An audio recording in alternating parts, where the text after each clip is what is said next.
Bonjour tout le monde, merci Christine, Daniel, Johanna d'être avec moi aujourd'hui.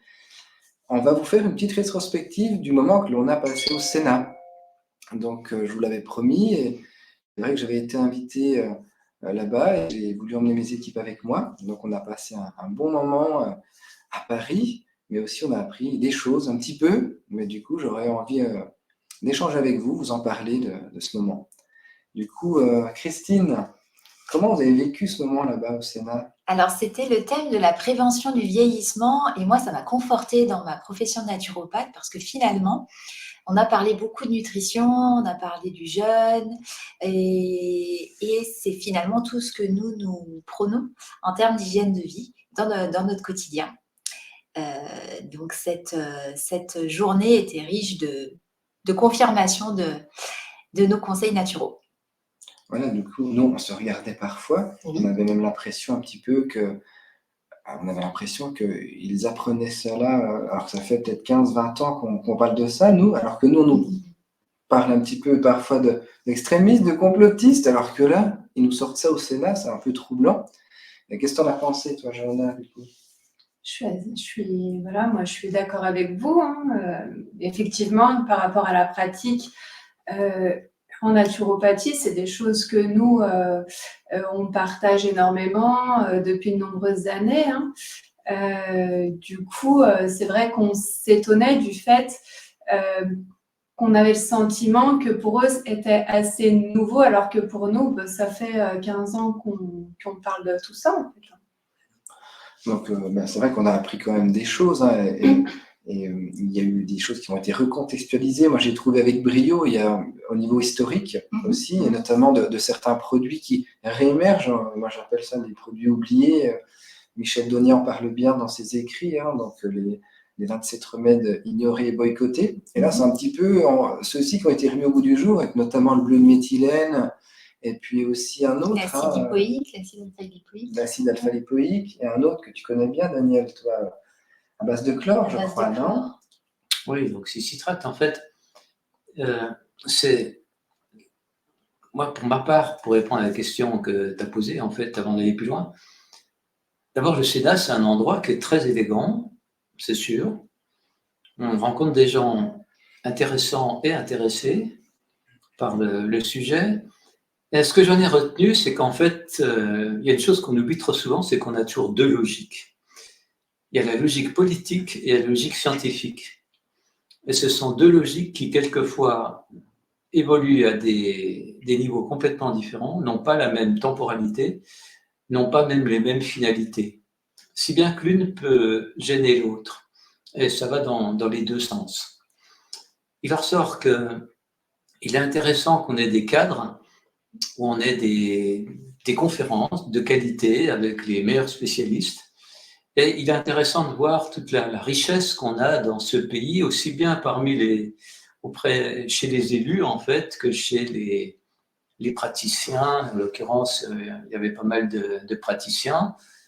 Donc, personnellement, j'ai beaucoup apprécié ce genre de rencontre qui a le mérite d'exister et qui a le mérite aussi d'ouvrir le champ et de nous faire comprendre que, ma foi, on aimerait bien que les choses, quelquefois, évoluent plus vite, mais qu'il y a la résistance des choses, des institutions, des mentalités.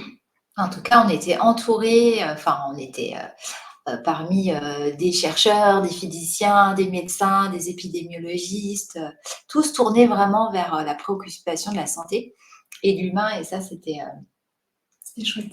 Voilà, ça fait chaud au cœur de voir que tout ça, ça peut être aussi porté au Sénat.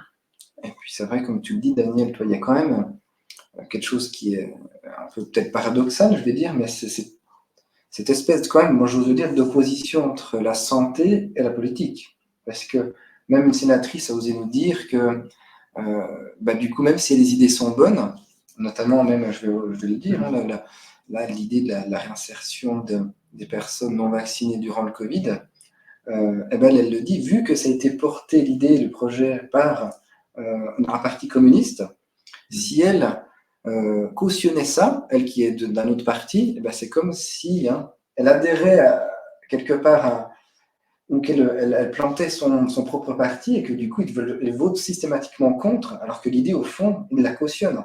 Mais ils ne le font pas parce que ça ne se fait pas dans le domaine politique, c'est ce qu'elle disait. Oui. Maintenant, je ne sais pas si on peut parler en termes d'opposition frontale. Je dirais, c'est une dialectique, c'est vraiment le moment d'en parler. C'est une dialectique qui fait qu'il y a une coévolution des choses.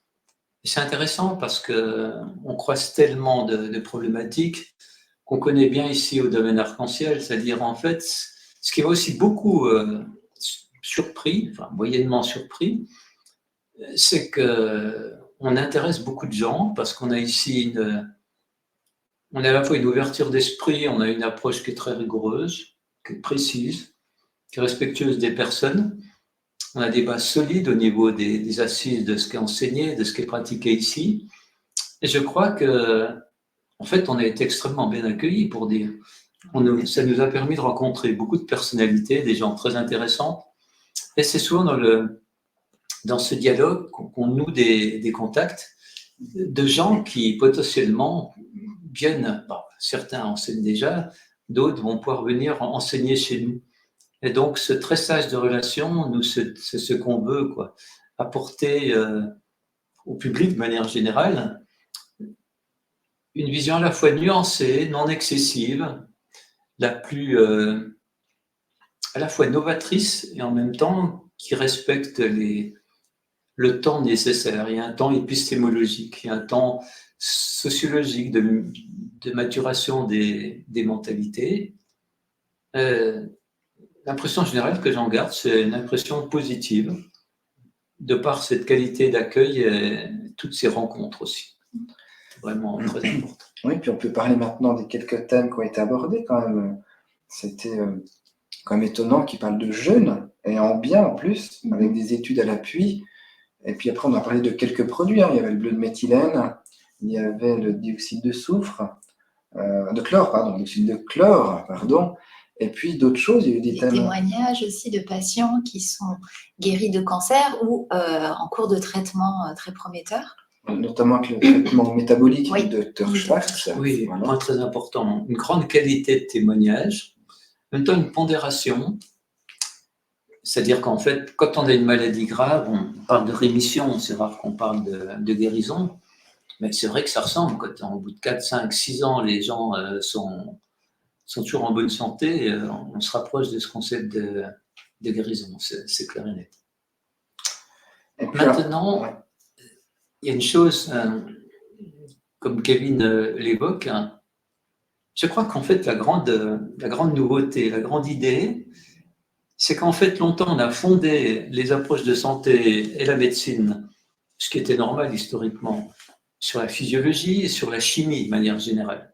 Ça nous a valu d'extraordinaires outils d'intervention et de médicaments thérapeutiques. Et aujourd'hui, il y a une sorte d'essoufflement. La recherche, à certains moments, n'arrive plus à régler des problèmes qui causent énormément de souffrance. C'est intéressant qu'on aille rechercher des bases scientifiques plus en amont, c'est dans le cadre de la physique. Et ce qu'on a vu, ce sont principalement des physiciens, tous, même l'épidémiologiste c'était un physicien de formation, qui amènent leur expertise, qui pensent les problèmes autrement. Souvent, quand on fait beaucoup de physiologie, ce qui est un peu notre cas, on a tendance à aller beaucoup dans la complexité, en fait. On a une vision intégrée, mais complexe. Le physicien, il nous ramène des choses assez prosaïques. En fait, qu'est-ce qu'il y a dans l'univers ? Il y a 3 composantes, en fait. Il y a la matière, l'énergie, l'information. Les thérapeutes agissent énormément sur le pôle information. Et puis, la matière, c'est la nutrition, c'est le médicament, c'est la molécule. On dispose d'une banque de molécules extraordinaire depuis que la recherche pharmacologique a pu se développer. Et il y a beaucoup de travail à faire sur l'énergie, en fait. Comment redonner de l'énergie au système ? L'énergie, ce sont des électrons, il peut en avoir trop ou pas assez, en fait. Et c'est intéressant que le physicien repense des vieux problèmes avec finalement des concepts qui sont ceux de la thermodynamique, mais qui peuvent nous apporter énormément, à la fois pour repenser une formation, ce qu'on fait déjà ici, on base beaucoup de choses sur la biophysique avant même d'attaquer la biochimie ou la physiologie.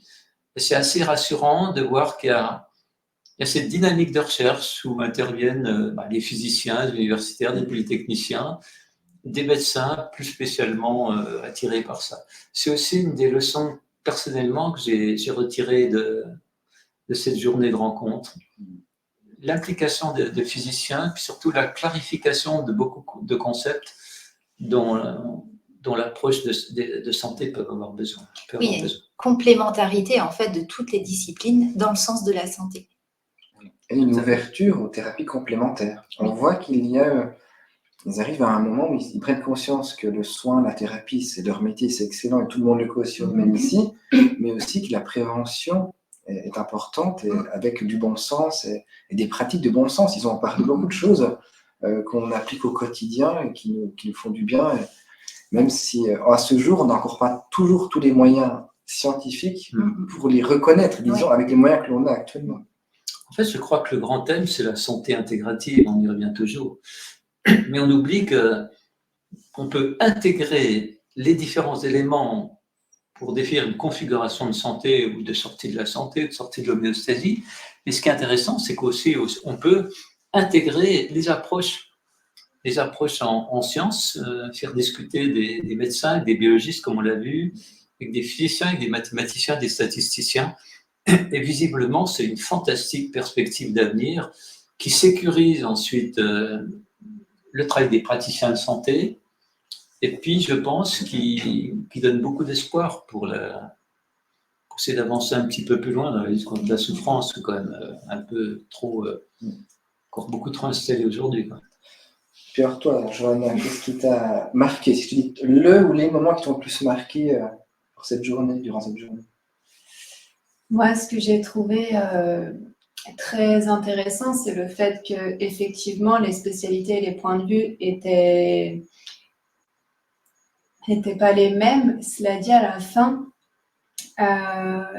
ils arrivaient quand même à trouver des points communs et une approche en fait de la santé qui est hygiéniste en fait. Donc vraiment, qu'en naturopathie, on peut faire passer un message. Finalement, on l'a retrouvé à travers les physiciens, à travers les médecins, etc. Voilà ce que je pourrais dire en 2 mots. Merci Johanna. Et toi, Christine, alors, dans ton petit moment, à part le moment du repas où tu as pris une grosse pinte, une bière comme ça. Heureusement, Daniel était là avec cette petite poudre magique. Moi, j'ai beaucoup apprécié la partie sur l'explication mathématique, physique des origines de la vie, que je serais incapable de retraduire aujourd'hui, mais que j'ai bien compris sur le coup. Et puis, comme le dit Johanna, en fait, en restant sur les basiques d'hygiène de vie, donc une alimentation saine, un sommeil de qualité, l'exercice physique, apprendre à jeûner. Alors, jeûner, il y a différents types de jeûnes, différentes façons de pratiquer. Et puis, tout cela participe finalement à la longévité et au bien vieillir, donc c'est-à-dire vieillir en pleine vitalité. Et le lien aussi, le lien relationnel qui est ressorti aussi, qui est très important pour vieillir en pleine santé. C'est vrai qu'ils expliquaient bien que l'humain est un être social et que du coup, on a vraiment besoin des interactions des uns et des autres de manière saine pour être épanoui en fait. J'ose en parler quand même si ça va devenir de plus en plus un sujet tabou, mais ils en ont rebondi aussi sur le Covid à un moment donné, avec ce lien social un petit peu perdu durant ces moments difficiles. Et même ce qui a été étonnant, on peut se permettre, puisque ça vient d'eux, c'est qu'ils ont bien vu aussi que certains chiffres annoncés ont été un peu excessifs et qu'en fait, ce qui était prévu initialement, la population la plus touchée était quand même majoritairement seniors avancés ou avec des maladies importantes. Et donc, ça ne vient pas de nous, mais même là-bas, ils l'ont constaté, c'est même eux qui en ont parlé ouvertement, disons. Donc, est-ce que vous avez un dernier petit mot à nous dire de ce bon moment, à part que moi, j'ose en parler. Je ne partirai plus jamais avec Johanna et Daniel. On a pris le train, le train s'est arrêté, du coup, on arrive en retard. On a réussi à prendre un taxi. Le taxi nous annonce que c'est sa première course avec ses premiers clients de sa carrière. Ah, ça fallait le faire. Après notre Daniel qui prenait toutes les photos derrière. Et une voiture qui roule Qui a à failli se faire l'hydrogène, quand même. écraser. Voilà. On avait la Du totale. coup, du coup, on a pu rentrer. J'étais bien content quand même. Donc Christine avait tout compris. Elle a pris sa voiture de son côté. Elle était à l'heure pour moi. Elle ne nous a même pas gardé de place non plus. Vous inquiétez pas. Voilà. Donc, merci à vous. Est-ce que vous avez un petit mot à rajouter?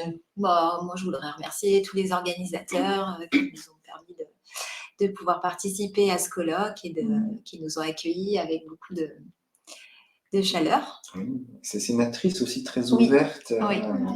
tous ces professionnels de santé. Voilà, le petit mot, c'est qu'en fait, on est quand même un des rares lieux en Europe où on réunit une fois par an les meilleurs spécialistes de toutes ces questions. Et je crois qu'on va en faire fort cette année au mois de juin. Et je voudrais quand même souligner l'extraordinaire intuition que Kevin a eue et qu'il poursuit avec cette avance un petit peu. On a vu un peu finalement que tout ce projet est un petit peu en avance sur son temps et en même temps, il est mûr. Il est mûr parce qu'il rencontre. On crée en fait une plateforme. À la fois, on transmet des connaissances de valeur et en même temps, de plus en plus de spécialistes qu'on ne voyait jamais en fait à une époque. Des universitaires, des gens mondialement connus acceptent de venir discuter en fait avec d'autres approches à la fois du monde, de la vie, ce que les Allemands appellent la Weltanschauung, la perspective du monde. Et en fait, cette rencontre, ici, le Jura, c'est un pays de tradition, c'est là qu'est né en fait socialisme utopique, c'est une certaine manière de vivre ensemble, à la fois faire des communs qui fonctionnent et en même temps en respectant une histoire. Et je crois que tout ça s'incarne parfaitement. Et le Jura où nous sommes, ici, on a un magnifique château, il y a un beau parc dans lequel le printemps se réveille.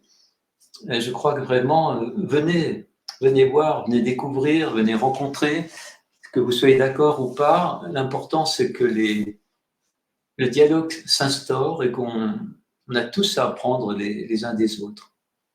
C'est ce que j'apprends ici. Moi, je suis un universitaire de base, je n'étais pas du tout habitué à ces nouvelles visions des choses. Je trouve ça absolument passionnant, quoi. L'espace de rencontre. Merci, Kevin. Oui. Et aussi à tes temps perdus, aussi un peu décorateur, parce que on a mis à peu près un quart d'heure à s'installer pour trouver la bonne angle pour Daniel aussi. Autant de temps que la vidéo, n'est-ce pas? Ah, ça, c'est... C'est pour ça qu'on t'aime, Daniel. Tu sais, il faudrait plonger maintenant la vidéo sur une vue du parc. Ah ben on le fera juste après. D'accord. Pour faire profiter un peu les gens. La prochaine fois, on tournera Vous devant. êtes devant votre écran, peut-être que vous avez oublié de respirer, vous avez zappé un truc à gauche. Et en fait, le printemps, il est là. Les bourgeons éclatent, les fleurs sont là. La vie, elle est là aujourd'hui. Si on rate cet instant aujourd'hui, c'est dommage. Et le printemps, Daniel, c'est le temps du grand?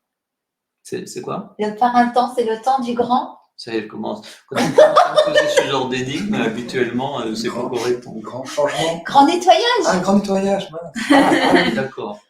Et toi, Johanna, alors, ton petit mot de la fin? Le petit mot de la fin, nous, c'est vrai qu'à travers les formations qu'on propose, on essaye vraiment de transmettre des messages qui vont vers une santé intégrative globale, mais quelque chose de simple et en même temps qui fait qu'on a des résultats qui sont vraiment au top en fait. Donc voilà ce que je pourrais dire. Après, on reste dans un lien avec les élèves. Voilà, on parle. Je ne sais pas trop comment le dire, mais on est en fait à un niveau qui est équivalent entre guillemets dans le ressenti qu'on a des relations, en tout cas, entre nous et entre élèves. Et comme tu le dis, nous, c'est l'humain avant tout quand même. Et c'est vrai que c'est des valeurs que l'on a depuis longtemps, qui nous ont parfois desservies, parce que comme tout, hein, il y a des humains parfois plus opportunistes que d'autres, mais c'est une valeur qu'on n'a jamais perdue. Et au-delà du cadre de nos formations, ben, on prend toujours le temps, même quand on a peu ou pas, avec nos étudiants, parce qu'on se sent si mal qu'eux quand ils ne sont pas bien non plus, et on essaie toujours d'aller plus loin que le cadre. Je vois la manière dont Johanna, dont Kevin, dont Christine travaillent. Moi, je suis absolument émerveillé parce que souvent, on part dans des considérations théoriques. Il en faut des théories. C'est indispensable pour créer de bonnes expérimentations. Mais là, on a une école qui est à la fois concrète. On a des savoirs opérationnels. Il y a avant et il y a après. Et il y a des prises de conscience, évidemment. C'est ça, prévenir le vieillissement, c'est utiliser toutes les possibilités qu'on a pour comprendre ce qu'il faut faire et ce qu'il ne faut pas faire avant qu'il soit trop tard. Et je crois que ce serait vraiment ce que j'apprends toujours en permanence au contact de vous autres qui êtes thérapeutes. Moi, je suis plutôt psychologue théoricien de formation, mais c'est très, très précieux. Non, bon, j'espère qu'on pourra faire une vidéo dans une trentaine d'années, sans trop bafouiller, sans avoir mal au dos, sans avoir du mal à se relever du canapé. Ça veut dire qu'on a réussi. Ouais. Espérons, en tout cas. Merci à vous. Ah, vous êtes bien parti quand même. Oui. Je vois la forme que vous avez, ils ne sont jamais malades. Oui. Donc, écoutez, mon petit mot, ce sera pour vous. Hein, donc, croyez en vous, hein, n'ayez pas peur. Donc, moi, de mon jeune âge, je ne suis pas forcément un exemple, mais je m'ouvre des portes. C'est moi qui l'ai créé. Je fais de belles connaissances et on en fait toujours quelque chose. Donc, prenez toujours le temps d'apprendre des autres. Et puis, vous verrez que j'espère que vous allez aller dans un chemin de vie qui vous convient. Donc, je vous dis à très vite. Prenez soin de vous. Vous aussi. Hein. Ça, c'est un peu... À bientôt. À bientôt.